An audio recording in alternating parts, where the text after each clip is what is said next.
أعوذ بالله من الشيطان الرجيم ശപിക്കപ്പെട്ട പിശാചിൽ നിന്ന് അല്ലാഹുവോട് ഞാൻ ശരണം തേടുന്നു. خلق الله السماوات والأرض بالحق إن في ذلك لآية للمؤمنين. ആകാശങ്ങളും ഭൂമിയും മുറപ്രകാരം അല്ലാഹു സൃഷ്ടിച്ചിരിക്കുന്നു. തീർച്ചയായും അതിൽ സത്യവിശ്വാസികൾക്ക് ദൃഷ്ടാന്തമുണ്ട്.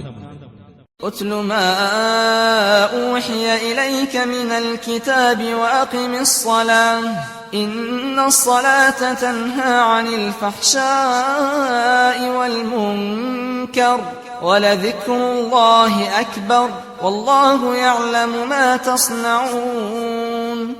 നബിയെ, വേദഗ്രന്ഥത്തിൽ നിന്നും നിനക്ക് ബോധനം നൽകപ്പെട്ടത് ഓതി കേൾപ്പിക്കുകയും നമസ്കാരം മുറ പോലെ നിർവഹിക്കുകയും ചെയ്യുക. തീർച്ചയായും നമസ്കാരം നീചവൃത്തിയിൽ നിന്നും നിഷിദ്ധ കർമ്മത്തിൽ നിന്നും തടയുന്നു. അല്ലാഹുവെ ഓർമ്മിക്കുക എന്നത് ഏറ്റവും മഹത്തായ കാര്യം തന്നെയാകുന്നു.